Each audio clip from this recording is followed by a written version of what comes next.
I mean, look, this is something that we talk about a lot on here.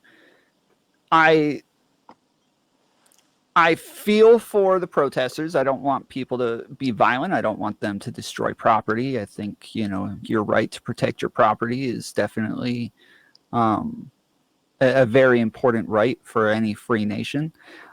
But at the same time, I feel as though even if I don't agree with these people and I don't agree with what they believe is happening to them or what they believe is the problem, all in all, if we think we should be able to hold our country accountable, we should be able to hold our government accountable, we should be able to hold our police departments accountable. And if we feel we get to a point where they're just not being held accountable anymore, they're you have to wonder, what is it that you do at that point? What do you do? And I feel like that's how they're handling it, is they are handling it as though they've made their requests, they've made their demands, they're not being met, and now they're resorting to something else. Like we want to assume that there's a point between protesting and war, right? Like we shouldn't go straight from protesting to war. And we're in that in-between spot right now where it's somewhat of a rioting, guerrilla warfare sort of area.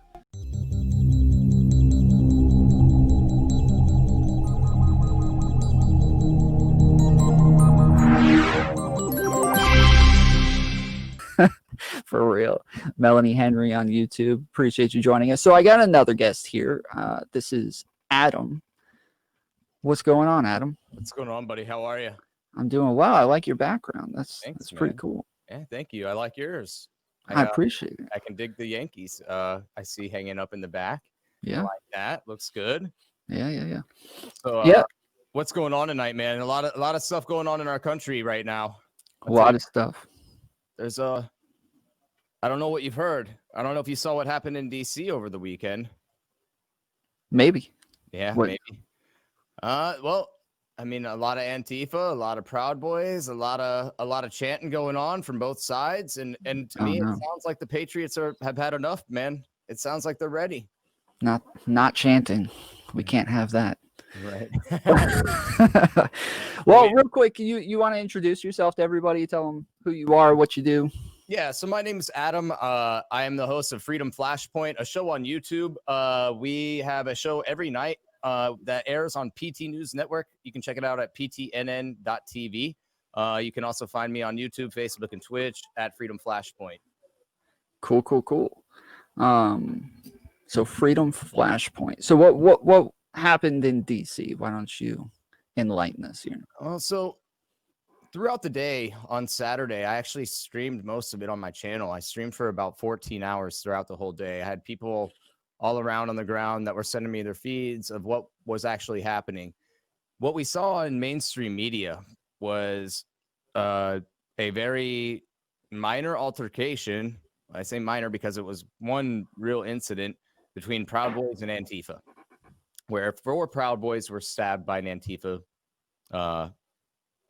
member, Black Lives Matter activists. And what we didn't see in the mainstream media was the other 13 and a half hours of people gathering in the streets that were fighting for their cause, that there was peaceful, intervention going on, and there wasn't fighting. And that, was upsetting to me. You know what else was a little upsetting too was I've been watching protests and streaming protests for 202 days now. Yeah. And I've seen a lot of the way the police handle protesters, Black Lives Matter, Antifa. And when they get a little violent, they step it up and they go in there and, they have to clear out the area. But what I saw at DC was I saw DC Metro Police. They were wearing, shorts and polos when they were talking to Antifa and holding Antifa back. When they were talking to patriots who they know back their cause and back the blue, they were wearing full riot gear. And I thought that was a little interesting to see, because the people that support police, they were wearing full riot gear for. But the people that throw Molotov cocktails at them, water bottles full of, urine or whatever, they were, wearing polos and shorts in front of them. I don't know. The dynamic was strange for sure. Yeah, we talk a lot about the protests on here, and definitely there's the police handle it poorly a lot of times. I think most of the time they do really well. As with protesters, we're normally going to look at protesters and say, hey, 90% of the time, 95% of the time, they're peaceful and they all get along well and they just want to chant. But there's that 5% of the time where they don't handle things so well. Duncan, you able to hear us now? Yes, I actually switched devices. So, Okay. note to the audience: don't use an outdated version of Safari. Don't use Safari at all, Yeah, actually.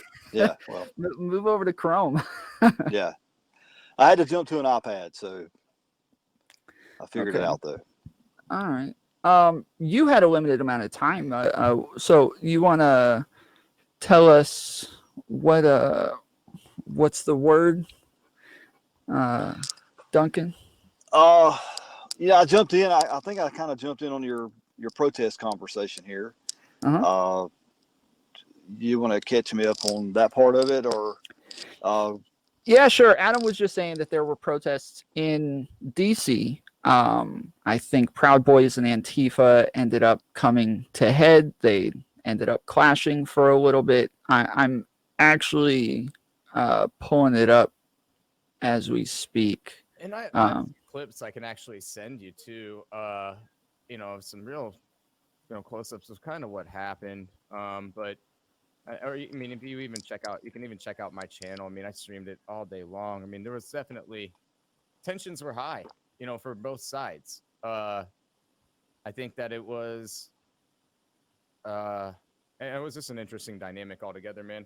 We hadn't seen, that kind of dynamic in DC. We saw a little bit of controversy at the last MAGA march that they had there about a month ago. But since then, we hadn't really seen much there. And I didn't expect that dynamic to be this way this time. Yeah, there you go. Yeah, guys, I'll tell you just my observation of the violence at the protest, not so much the protests themselves. This violence has got to be nipped. If it doesn't, then these will be considered. If you go back and look at the Civil War, prior to the Civil War, prior to the shooting and the Fort Sumter, prior to the Confederates firing on Fort Sumter, there were skirmishes in the months and the years leading up to the Civil War. And if this is not quelled and this is not stopped, history is going to look back at these violent protests as skirmishes that led up to another Civil War. So I think people need to decide, are we going to work out the differences that we have in this country by nonviolent means? There's plenty of them. There's plenty of avenues to work out our differences. Or are we going to just continue to let these violent protests, regardless of what side you're on, we're going to just let these protests happen, or people are going to start going to jail? So, I mean, we need to have that question. We need to have that conversation, I think. Yeah. I mean, look, this is something that we talk about a lot on here. I feel for the protesters. I don't want people to be violent. I don't want them to destroy property. I think, your right to protect your property is definitely a very important right for any free nation. But at the same time, I feel as though even if I don't agree with these people and I don't agree with what they believe is happening to them or what they believe is the problem, all in all, if we think we should be able to hold our country accountable, we should be able to hold our government accountable, we should be able to hold our police departments accountable. And if we feel we get to a point where they're just not being held accountable anymore, you have to wonder, what is it that you do at that point? What do you do? And I feel like that's how they're handling it, is they are handling it as though they've made their requests, they've made their demands, they're not being met, and now they're resorting to something else. Like we want to assume that there's a point between protesting and war, right? Like we shouldn't go straight from protesting to war. And we're in that in-between spot right now where it's somewhat of a rioting, guerrilla warfare sort of area. I think we've seen that all throughout Seattle and Portland and, Louisville over the last, 7 months in particular, up until about 60 days before the election. We had riots in those cities, or, protests in those cities that were declared riots almost every single night. I could almost recite to you just from watching them so much what the police would say over the loudspeaker to get everybody out, and that's sad. And I think that you're right. We are in that in-between state, but I think it's a little bit more accelerated than what most people think. I think that, this is a rise of a third party type situation. We have a lot of people abandoning both ships. We have true Democrats are leaving the left. We have true Republicans leaving the right. And that's not a good look for anybody, and that's where I think, you're going to see a whole new party of people that start to stand up and say, hey, we stand for the Constitution. We want to stand up for this, and that's what we believe in. And I think that's the dangerous waters that we're riding in right now, guys. Really. Yeah, and I don't know what that's going to look like. I think about that too. Reasonable people at some point are going to group together as a party. It may not be called a party. I don't know what they're going to call it. I don't even know if they realize it may just be a subconscious thing, but reasonable people tend to, get together rather than associate with extremes. So, I don't know what's going to happen. We're in uncharted territory right now, just with the division and everything. And I know this is the biggest cliche in the book, but the media is not helping. The media is not helping at all. Whatever your perception of the media is, it's just not helping. If you say, well, the media is a bunch of liberals or whatever, or some people say, well, the right wing media. Well, I mean, we don't have a credible source that everybody can agree that is credible to go to and say, this is the information that is credible. Every source of information is attacked from some direction and is discredited. And there's a large group of people who don't believe that source. Every source of information has that. It has its detractors and it has its tribe. And we saw this with Fox News. A lot of people said, oh, well, Fox News isn't telling me what I want, so I'm going to Newsmax and I'm going to OAN. Okay, what happens when they don't tell you what you want to hear? Yeah. You know what I mean? So, and I'm the biggest conservative in the book. Don't get me wrong. Well, I think that's why we have such a platform here. I think that's why, and I come from a pretty large platform where, I speak on every night that has, I mean, I've got a lot of base, man. And I'll be honest with you guys, it's because the people want to hear this because it's not being talked about anywhere else. And I don't know if you guys saw, but last week, YouTube, they took it upon themselves to release some new guidelines for when we're live. And that's right. We have to be careful about mentioning that F word, not the 4-letter one, the 5-letter one, right? And that's right. And it's really interesting how, and don't get me wrong, I dance on the line of a lot of YouTube policies, but they don't. I haven't had one of my videos taken down yet since they issued that notice, but I feel it coming. I can feel it in the air. And when I have people that come on my show and people that are calling in, that this is all that they want to talk about. It's in the forefront of everybody's mind that this is what's happening right in front of us. And I'm not really sure what you guys were talking about before I joined in, but one of the things I've been hearing all day long resounding, and I've been on a few different shows today, is that this is coming to an end. If this doesn't change something for us for the next 4 years, and I mean us as conservatives, as Americans, there has to be a major overhaul of what's going to happen here. I mean, because you got to think Dominion's done, right? They're just done. No matter what, no one's ever using them again. So that leaves a whole new world of opportunity for what our elections might look like coming up. And, that'll be kind of an interesting play out. Isn't that an odd name? I'm sorry. Isn't that an odd name for a voting machine company? Dominion? Oh, the even worse is the what was it, the Pete Buttigieg scandal with dude, what was it, Shadow? Their company was named Shadow. Right. Yes. I was Yes. like, dude, this is like this. It sounds like a movie, and then so does Dominion. Like these sound like the bad overlords that you wanna stay Yeah. away from. Project Sad Face on YouTube said all violence is wrong. Period. But the country was founded on violence, so people think if they are wronged, they need to take it to the streets. I wouldn't say that all violence is wrong. I think that that's an oversimplification. I think that violence is right sometimes, and sometimes it's wrong, and depending on the situation and depending on what level you've been pushed to. And that's why I mentioned in the very beginning, I feel as though these rioters and these people in the streets, they feel as though they're pushed to a certain point where they feel this is necessary. They're not just running out being violent all willy-nilly, right? Like these would have to be truly troubled people in order for that to be the case, and it's just not. That's not what they're doing. There's not tens of thousands of people that are all troubled and just need counseling or a hug. Like these people are truly feel that there is evidence that they are being held down, that they're not being listened to.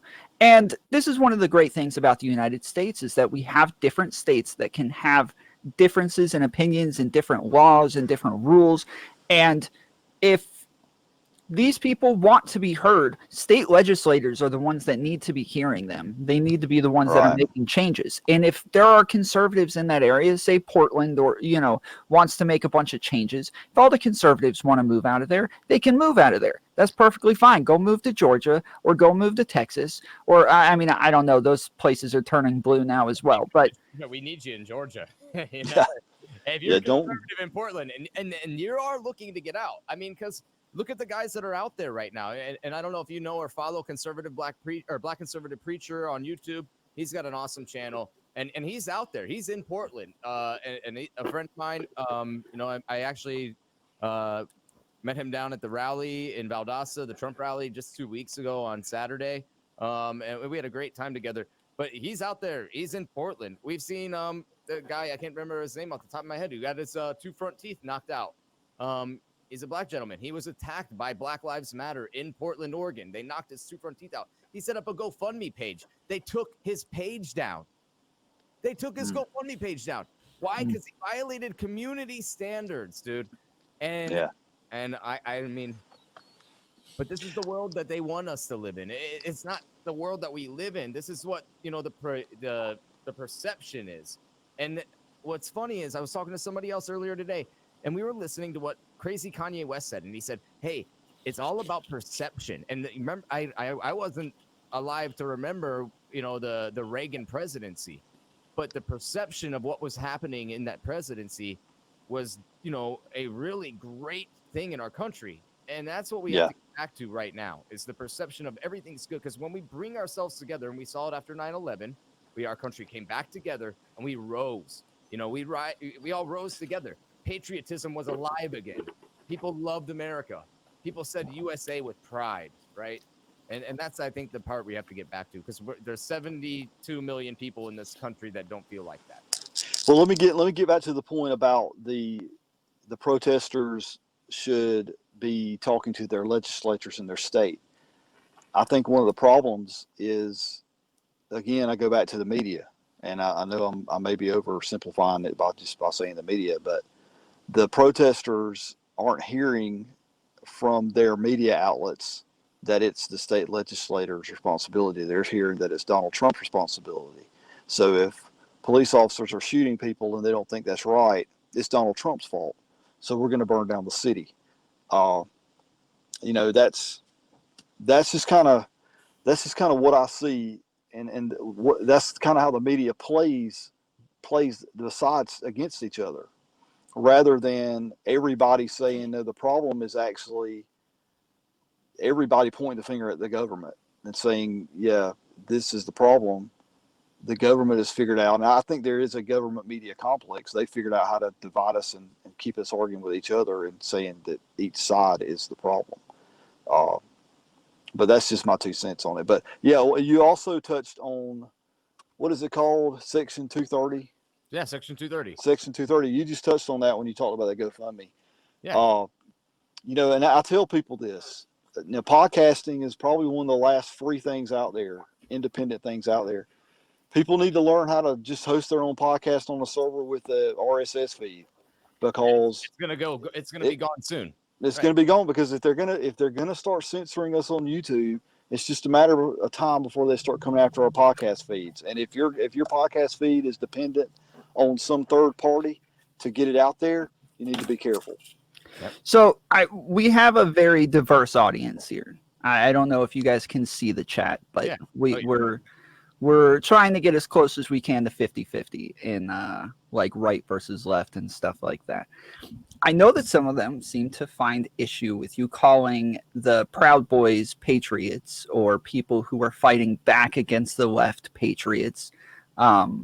If we consider protests fundamental rights, and if we consider these ways for people to be heard in a democracy and the ways to make change, do we necessarily want others out there pushing back against them? And would we necessarily call them patriots? Because I know sometimes they're just trying to stop violence, but sometimes they're starting violence and starting problems and just trying to get the protesters that they disagree with out of the streets.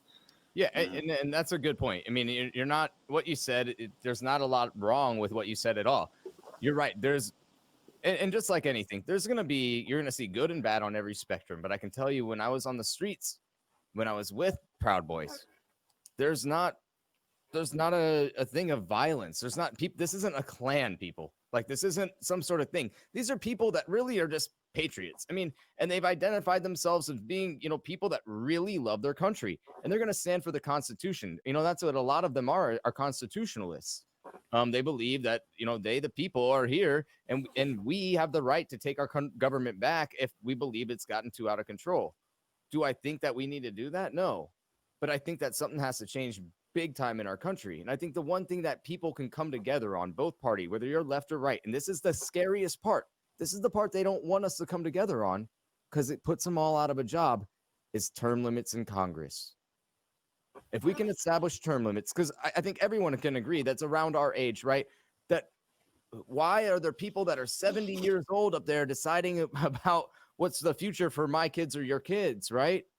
That shouldn't be the way it is. There should be people that are our age in there that see the America that we're building now, not people that have been in there for 40 years. And I think that's part of the whole drain the swamp, complex of things.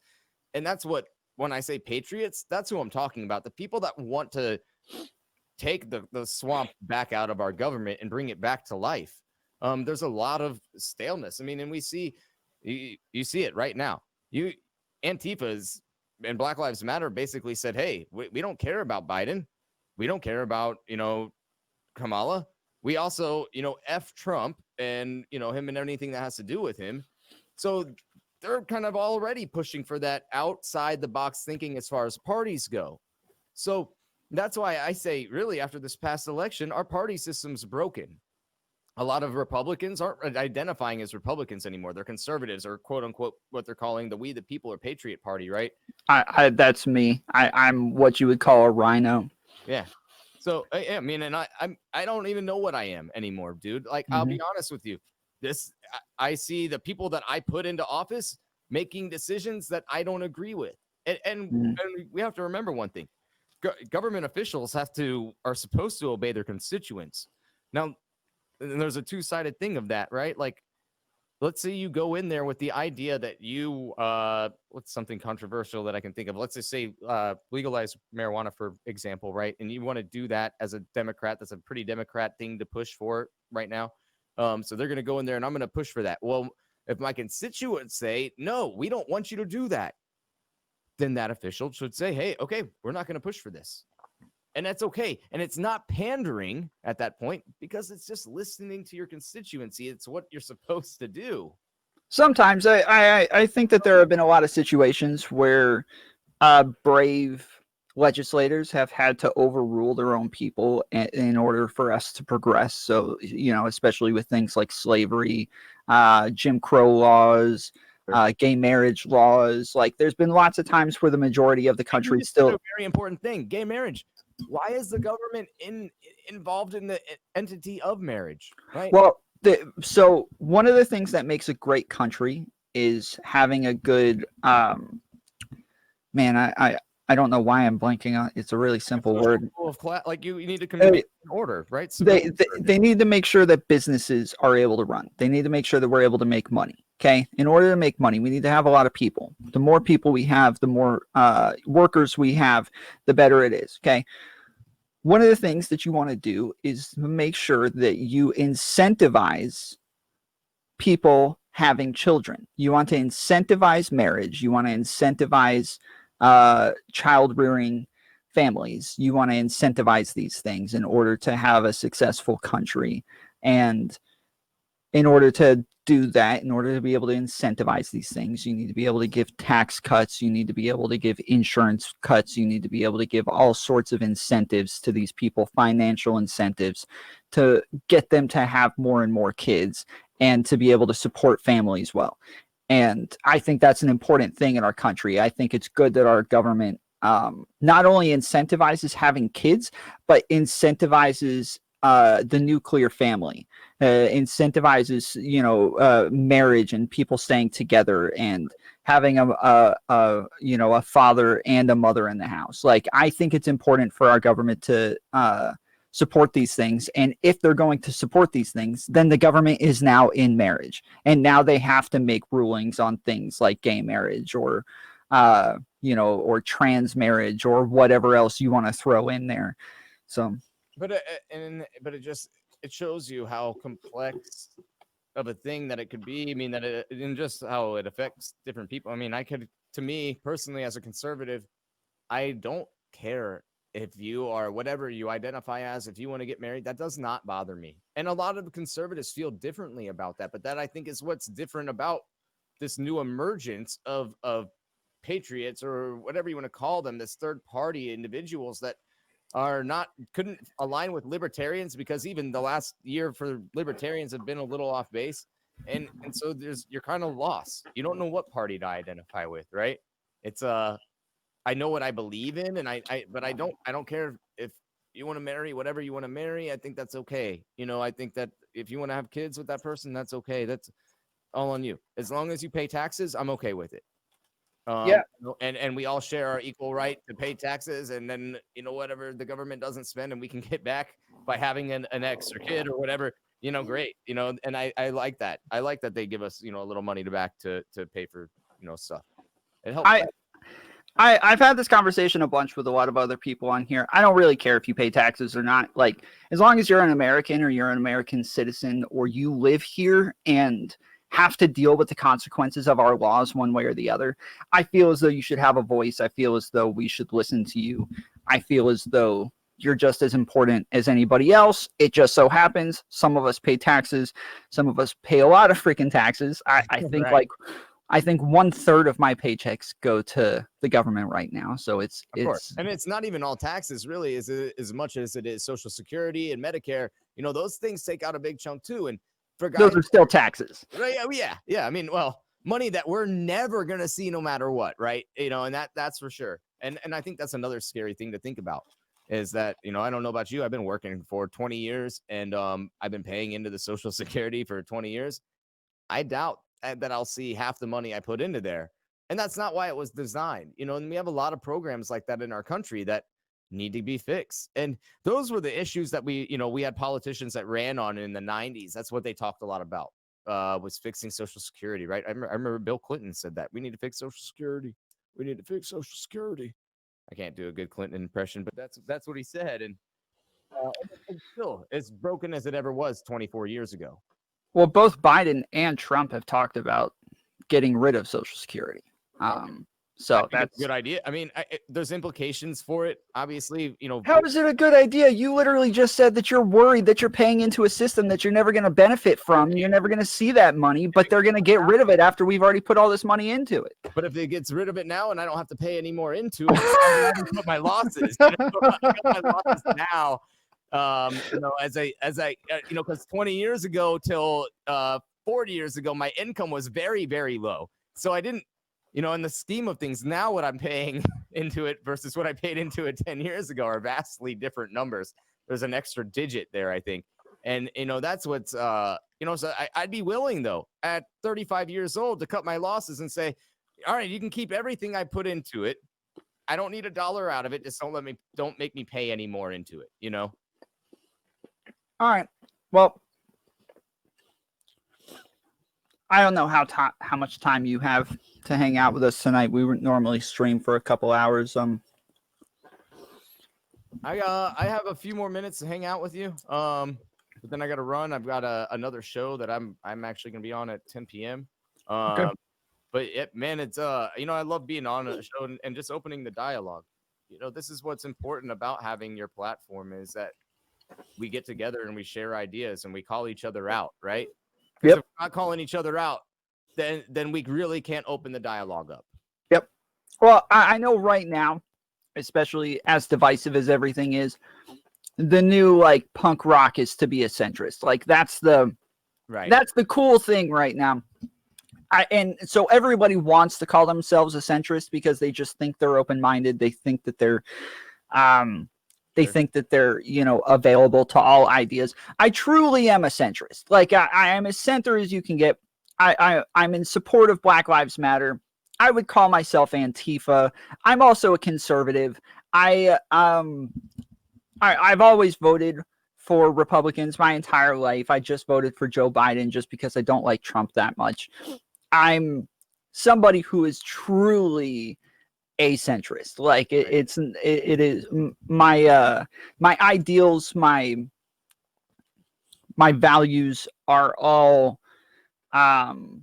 they're things that I truly consider and don't just say, well, I'm going with my side because that's my team and they're going to have my back. And so it's all I'm kind of all over the place with what it is that I believe and what it is that I want. I'm staunchly pro-life. That's one of my biggest platforms is, being pro-life and advocating for things like the heartbeat bill and stuff like that. I can get on board with that. Yeah. But I can definitely get on board with that. I think you guys were talking about the media earlier and what it is that, people just don't hear what they want to hear. And now they have to jump off board. Now they don't want to listen anymore. And that's what the media knows that. They know. And so no matter which side you're on, I think it's a little bit worse with Fox News and people like that than it is with CNN. Like CNN fired something like 16 reporters over the Russiagate problems because of misreporting. Like they're willing to get rid of people. Somehow Sean Hannity still has a job over on Fox News while he's spinning like random weird conspiracy theories on a daily basis that never come to fruition, but he still has a job to keep saying stuff. So my point is that the media knows that this is what we're going to do. They know if they say the wrong thing, we're just going to go find somebody else who will say the right thing. That they're going to find somebody who will say what we want to hear. And here on this platform, on Tomfoolery, what we try to do, the motto is challenge your thoughts. We don't care what you believe. We want to challenge it. Even things that I don't believe, I'll start advocating for it and making a good argument for it just to see if I can convince myself or convince other people of it. That's the idea. We don't really care what team you're on. We care more about getting you to explore other ideologies, other ideas, and other ways of thinking. Well, thanks for having me on, man. I appreciate it. And, one day I'll have you on the show, try to do something together again and collaborate. And I'd love to be on anytime. Just you have my information. Just let me know. Awesome, dude. Appreciate you coming on. Yeah, man. Have a good night. You too. Later. Bye. All right. That was a little fun. Sorry, Project Sad Face. It's not that I was ignoring your comments. It's that you had a lot of them, and I was trying to get them in as much as possible. Your boy has been draining the swamp for 4 years. How did that work? Yeah, I wanted to jump in on that. Duncan had said something before I could get in, but that was something that I wanted to say was, well, we already know that draining the swamp doesn't work. We already know that the guy who wants to drain the swamp isn't going to do it and actually made the swamp a whole lot murkier than it was before. So we need to kind of give up on draining the swamp and maybe say, hey, let's get people who are right in the middle of the freaking swamp. Let's get the dirty ones who can get stuff done. And maybe sometimes they'll disappoint us, but once in a while, we can hold them accountable. They're worried about losing our vote. They're worried about us not voting for them next time. And so they're still going to do a lot of the stuff that we want them to do. But if they're in the middle of the swamp, they are going to be the ones who will get that crap done, man. That's the way I see it now. I've given up, folks. I have given up on principles in politics. I am more concerned with getting it done. That's what matters now. Fix education and you will slowly fix the country. That's probably true. My cousin supports BLM. He also served this country. Is he a patriot to you? Oh, that would have been a good one. I wish I had seen that one. Yes, sides are stupid. You should always vote your values, not a side. Yeah, we'll hopefully have him back on sometime. I believe Duncan's going to come back on. He had something going on with his kids, so we'll try to get him back on in a little bit.